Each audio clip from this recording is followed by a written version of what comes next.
Hello, and welcome to Greencastle Church of the Nazarene. This is our community. This is beautiful Greencastle, Indiana. Thank you for gathering online with us today. Our vision is to enrich our community by sharing the transformative love, grace, and power of Jesus with every household, inspiring a life of authentic holiness and deepened faith. Our mission statement is, we love God, we love people, and we make disciples. Let us know how we can best pray for you by scanning the QR code in the link. Don't forget to hit the like, share, and subscribe buttons to support the spread of the ministry on this channel. We pray this message serves as a source of inspiration, igniting a deepening of your faith in Jesus Christ and stirring within your soul a desire to live a holy life. Enjoy the message.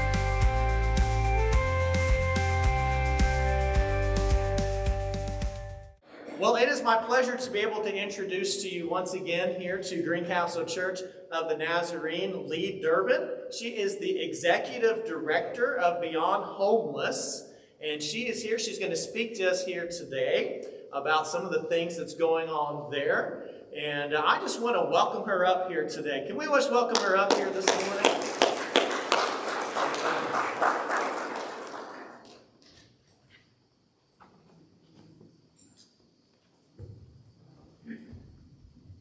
I really don't think I need this. I have a big mouth anyway, so I really don't need this. Usually when I put a microphone in front of me, it sound like I'm using a megaphone. Hi everybody, I'm Lee Durbin. I'm the Executive Director of Beyond Homeless. And I want to start on a very personal note. 6 weeks ago I lost my husband, and Pastor Phil was sweet enough to ask you to keep me in your prayers, and I really do appreciate that. Every day is very hard. We were married for 37 years and had a family of 4. 8 years ago, I feel like the testimonies today kind of hit a little hard. 8 years ago, my husband and I lost our oldest daughter to breast cancer. And this is my 8th Mother's Day without her. It's my first Mother's Day without him. So it's hard. But being here makes it worth it. So anyway, many of you have told me today how much you like my hair. There's a story behind my hair, so I'm going to get past the tears and try to get to some humor here. When my daughter died, I needed to find a way to honor her, and I personally do not believe in tattoos, and I don't believe in multiple body piercings. So my hair, her favorite colors were purple and teal. So I started very small, and now it's a little more extreme than most people realize, but it's become a part of who I am. When my husband passed away at the end of March, his favorite color was blue. So now I have added blue into my hair. So anybody that sees me on the street, if you don't like my hair, I'm sorry, but it's part of my life because it honors the ones I've lost. Amen. So anyway, let's move on to Beyond Homeless because that's near and dear to my heart too. So 5 years ago, I stepped into the shelter for the first time, and I had absolutely no idea what I was walking into. I was coming from a corporate nonprofit where we funded organizations like Beyond Homeless. Little did I know on November 19th of 2019 that 6 months later the world was going to stop turning thanks to a global pandemic. Out of that, we have found a lot of things emerge out of that. We were one of the only shelters in the state of Indiana for a full 2-year period during the crisis of the pandemic to not have one positive case. Most other shelters in the state closed up. We didn't. We kept people going. So we did not close our doors. We were fortunate that we were able to get some federal funding to open an emergency shelter for men. However, that was not sustainable, and my board of directors voted last year to basically withdraw the support of the one that we did have working, and so I'm now working with the mayor to try to find solutions on that side of the world for the single men and the men with children out there. We still partner with the other local churches and other groups to make sure that we're providing short-term stays for that population, and we're trying to make sure that we're getting them into sustainable housing as well. So I'm going to start off with a little bit of a question and answer kind of thing. How many, and you can just raise your hand. How many people know about Beyond Homeless? Okay. many people know that we are a residential shelter program? Okay. So in 2011, when the Away Home Shelter, which was a co-ed shelter, and it was run by the Putnam County Housing Authority, decided to dissolve, they closed the Away Home Shelter. And coincidentally, it actually closed at the same time the Putnam County Humane Society closed its doors. There's this little thing that we're walking hand in hand with the Humane Society and Beyond Homeless, it seems like. So a bunch of community leaders got together, they did some research, and they found that the fastest growing population of individuals experiencing homelessness were single women with children under the age of 6. So they put their heads together, they came up with a plan, and on April 1st, 2014, Beyond Homeless opened its doors to the first residents in the shelter. Since then, we are celebrating 10 years this year.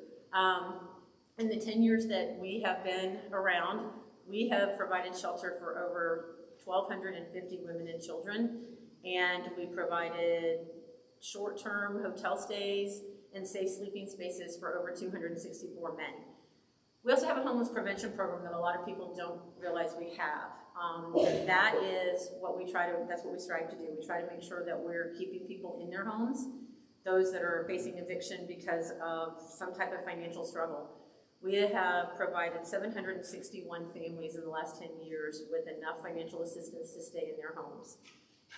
In 2014, the total homeless prevention funding that we actually paid out was $951.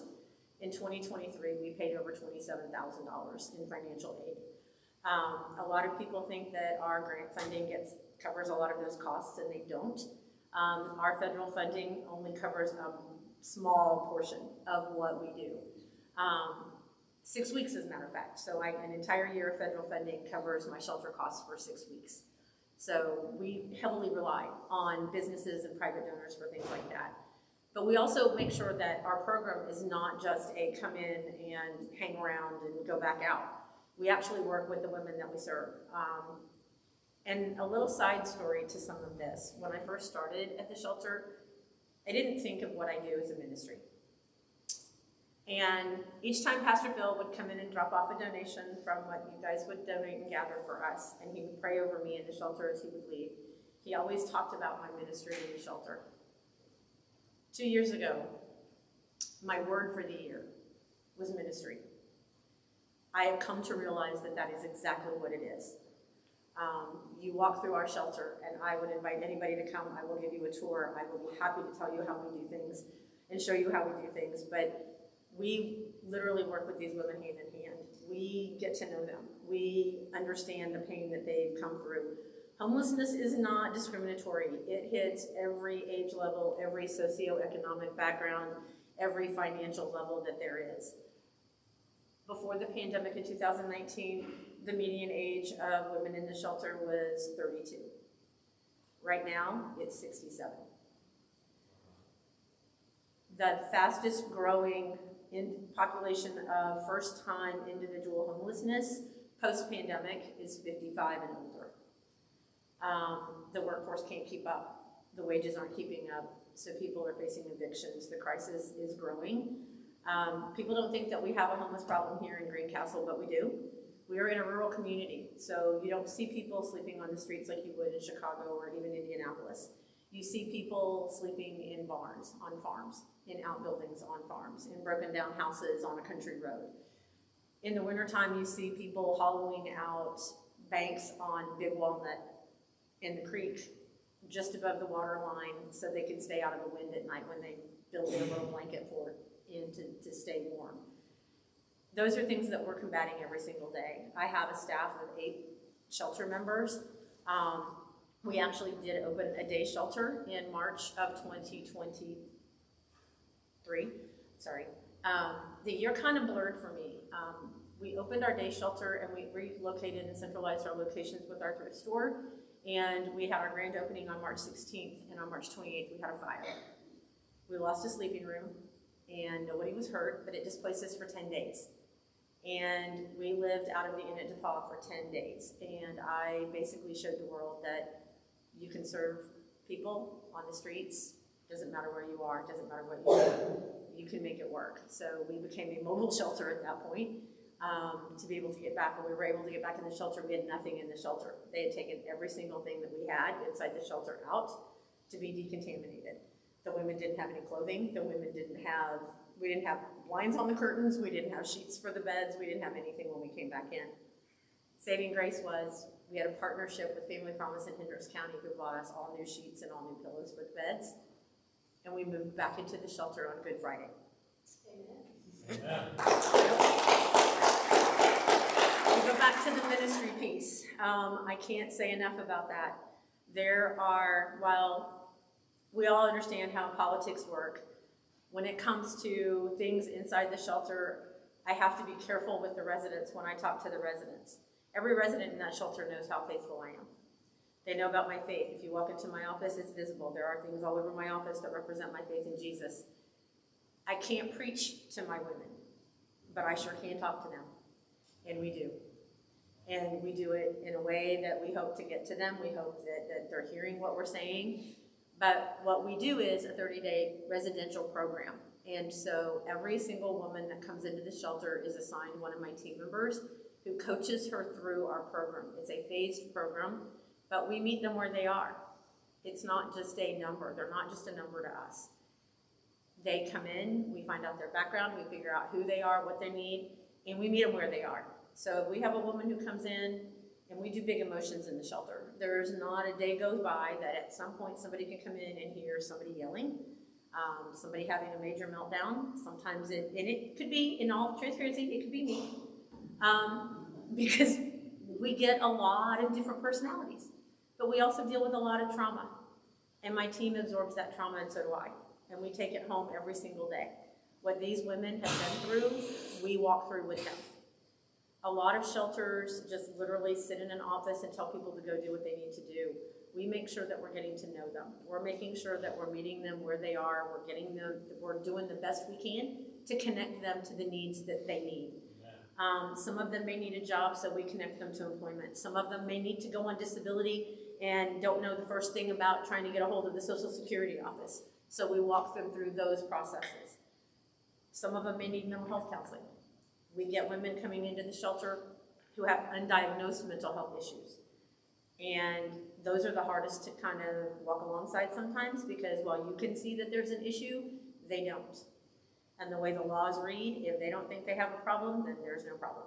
So it's very hard to get them help. There's an initiative at the federal government level to push what's called Housing First. I don't know if anybody in here has ever heard of that. It basically means to take somebody who is homeless and house them and then wrap them around with services to make sure that they're sustainable.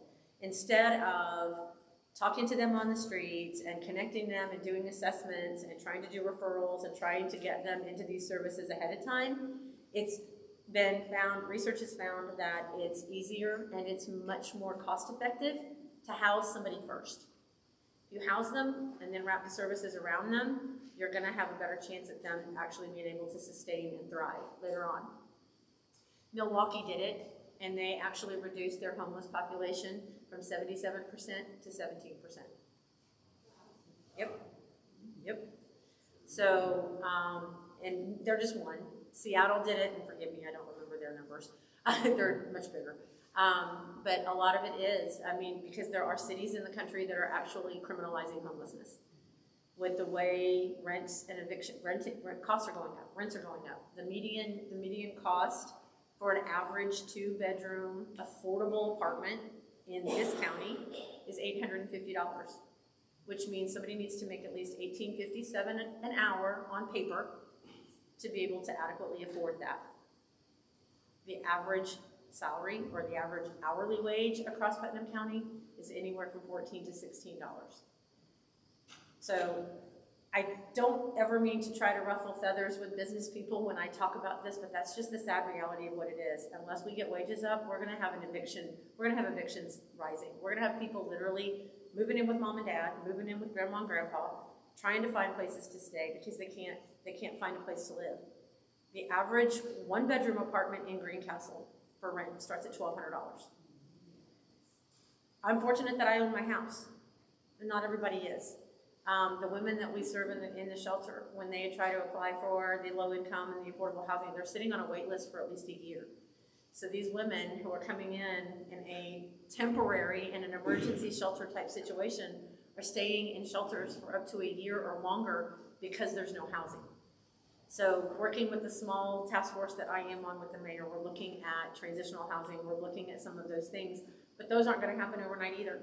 We have to come together as a community to make sure that we're really trying to meet these needs, making sure that they're getting services. We don't have enough. We have women who, and it's not just women, there's men, and I specialize women because that's what I serve, but we do serve men. Our day shelter has men that comes in, and that our day shelter is for people on the streets who can't be sheltered or who refuse to come to the shelter.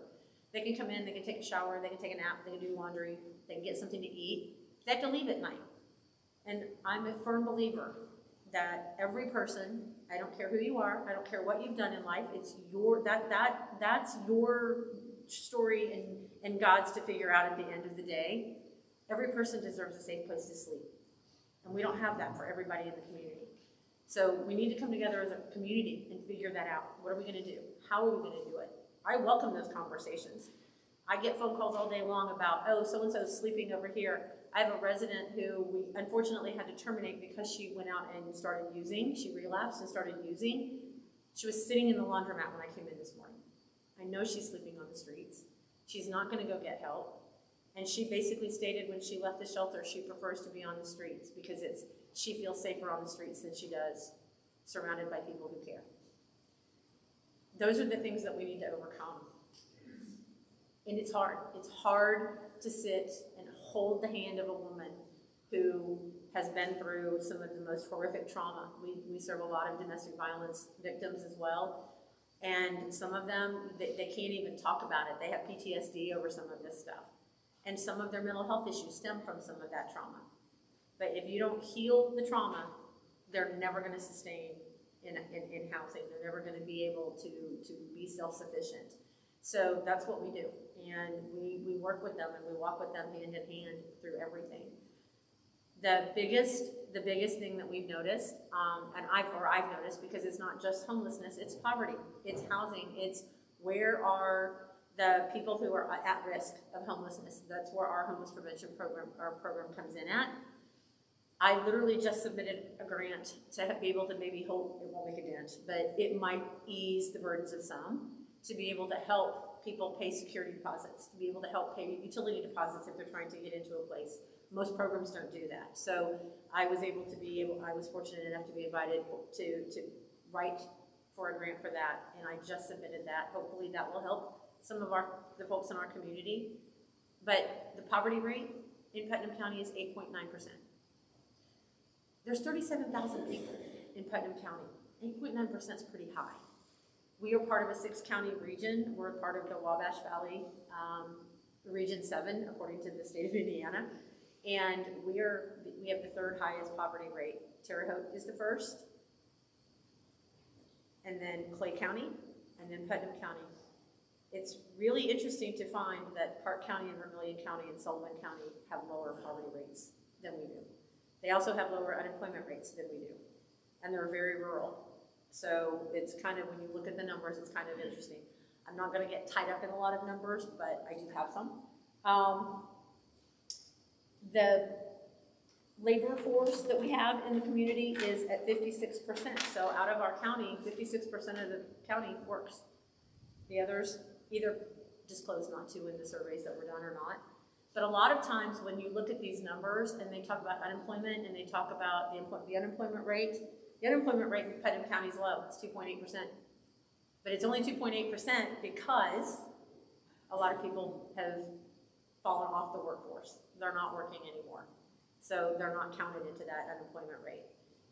And then others too, businesses can provide just the right amount of pay raises, so it shows that we've had jobs added. So it's all the numbers game, but from a homeless perspective and from for me, I rely on federal funding. So I would love to not. I would love to have a private donor come in.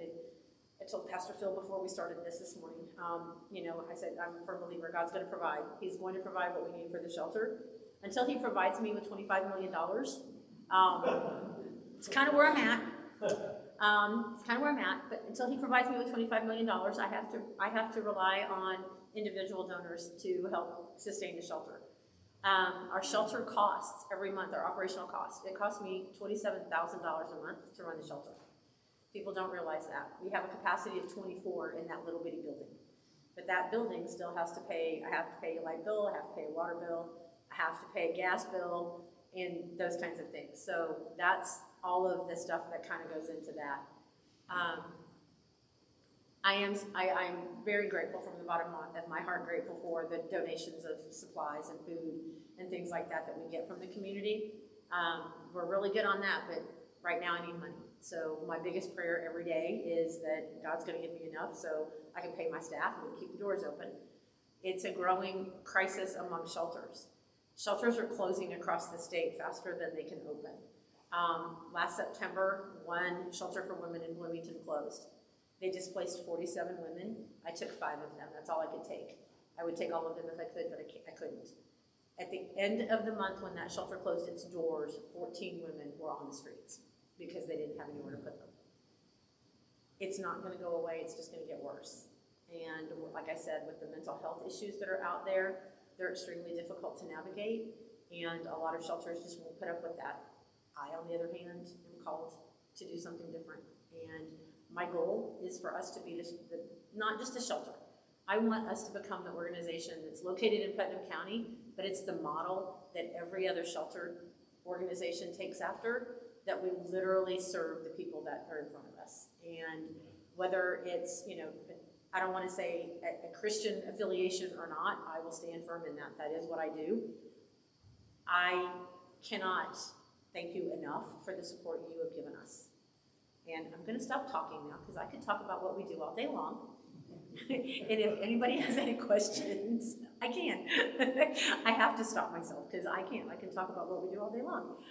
So if anybody has any questions, I'm happy to answer them. Because I know they're out there. So. Yes? Showing out west of homeless crisis they had in Oregon specifically. Has there ever been a thought of the city being able to do like quote-unquote tiny houses? So, what I'm at liberty to say right now, is it's the mayor and Beyond Homeless and the Fuller Center on Housing that are in talks with trying to figure things out. We started out down a path of we need a men's shelter. We need to figure out a way to help the men that are experiencing homelessness in the community. It's been my push for a very long time. And as we talked, we realized that there's really not, there are men that are on the streets, but there's more men that are living paycheck to paycheck in the motels here in town and even out at the airport because they can't get a lease, because they have a drug charge in their criminal history. And most landlords, and sometimes it's other things too, but for the most part, you can't get a lease if you have a drug history. And you can't get a lease for 5 years. So they're working to pay a hotel bill. The monthly cost of a hotel room, at least at the airport hotel, runs close to $1,000. And that's usually the men that are working at either Heartland or sometimes the distribution center or at Chiota. Some are working at Crown. So we started thinking about that. And we talked about what do we do? Do we do low income, affordable housing and create duplexes? Do we create an apartment complex? Do we bring in tiny homes? I love the tiny home idea, by the way. You can get more of them in a set space. The problem that we're going to have is zoning. So the mayor's already committed to fighting the zoning piece to make sure that once we get a definitive plan and she gets the plan approved, that there is, I think, somewhere in the picture, there is a plan for some tiny homes somewhere here in town. There's also a plan for a men's shelter. There's a plan for some transitional housing. And that's going to be a partnership between Beyond, but Beyond Homeless would oversee some of the programmatic pieces, and then the Fuller Center on Housing will help with the development and stuff with the actual buildings, the permanent structures. So it's coming. Like I said, it's not gonna be something that happens overnight. I did in 2021, I actually was looking at tiny homes, or what they call pallet shelters, which were individual 1 and 2 person little buildings that could be put somewhere. Like even if you had a half an acre or an acre of land and you said, hey, you can put 3 of them here for whatever you need, we would be able to do that. Or Greencastle Christian and First Baptist with some of the land they have. We had some of those talks about it, but it was how do you staff that? How do you administer that when you're trying to keep people moving through a program piece, because then you have employees. And just so you know, I mean, my employees are not, I mean, none of us are, I'm not a social worker. I have a business degree. I'm a tech nerd, just so you know. But I'm a certified life coach. So if that qualifies me, okay. I think my biggest qualification is God's called me to do this. And I don't believe that, again, you can have all the initials behind your name, but if God's got his name that you're gonna do it, you're gonna do it. We are constantly looking at different trainings to make sure that we're meeting those needs. But if we had to bring in psychologists and, you know, these big master's degrees and PhDs, we wouldn't have a Beyond Homeless organization in the community because you can't afford those salaries. So people that are dedicated to just helping, and I'm a firm believer, as a leader of an organization, I'm a firm believer that if you've got the heart for it, we can teach you. And you just have to have the commitment to be able, and willingness to learn. But it's not an easy job. What we do is not easy. It's hard. We have to hold women accountable, and we have to hold them to rules. And any parent in here who has teenagers and you're trying to enforce a curfew with a teenager, try doing it with a 55-year-old woman. It's not easy. Or you have a woman who says your rules are stupid constantly. And it's just structure, because a lot of them have never had structure in their life and they've never had to follow a rule. So we do. We have a lot of rules that they have to follow. We teach them financial management. We try to teach them emotional regulation. Sometimes that comes with counseling. Sometimes that comes with services from another organization. Might come from going to a recovery meeting if they have a substance use disorder of some sort. So there's a lot of things that go into that. And the same thing will apply to any program that we implement, implement for men. It's the same thing. There's a lot of things, like I said, that are on the table with the mayor's task force. We're at the point right now that we're talking about formalizing and announcing the initiatives, but we're not quite there yet. It's going to take a little bit more time, but they're coming. So, anything else?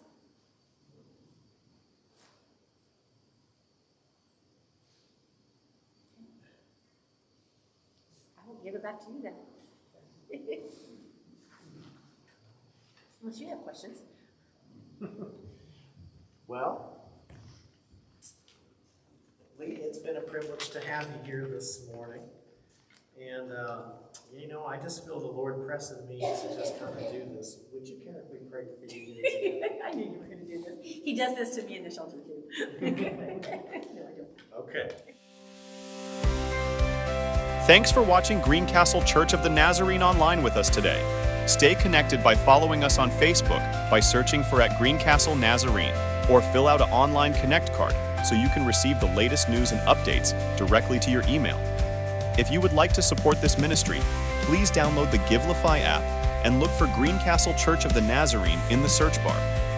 Don't forget to like, share, and subscribe our content on this platform. We again want to extend an opportunity to pray with you. Please click on the QR code to leave us a prayer request in our online prayer room. Want to check out the ministry for yourself? We would love for you to plan a visit with us. Our service times are shown here on the screen, and we would love to meet you in person. May the grace and peace of God be with you always. May God's light guide you deeper into His holy presence. For more information, please check out our website, greencastlenazarene.com. Have a blessed day in the Lord.